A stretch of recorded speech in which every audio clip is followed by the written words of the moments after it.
اس غرض سے کہ تیرا دین بلند، تیرا گروہ قوی اور تیرا حصہ و نصیب کامل تر ہو۔ تو اس کے لیے آسانیاں پیدا کر، تکمیل کار کے سامان فراہم کر، اس کامیابی کا ذمہ لے، اس کے لیے بہترین ہمراہی انتخاب فرما، قوی و مضبوط سواری کا بندوبست کر، ضروریات پورا کرنے کے لیے وسعت و فراخی دے، دل جمعی و نشاط خاطر سے بہرہ مند فرما، اس کے اشتیاق وطن کا ولولہ ٹھنڈا کر دے، تنہائی کے غم کا اسے احساس نہ ہونے دے، زن و فرزند کی یاد اسے بھلا دے، قصد خیر کی طرف رہنمائی فرما، اس کی عافیت کا ذمہ لے،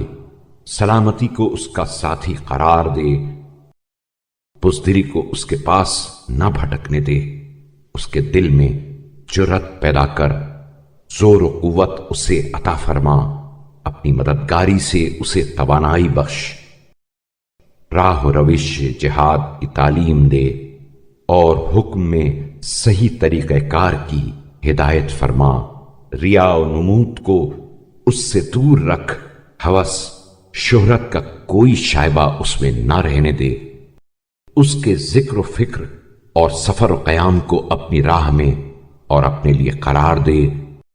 اور جب وہ تیرے دشمنوں اور اپنے دشمنوں سے مد مقابل ہو تو اس کی نظروں میں ان کی تعداد تھوڑی کر کے دکھا،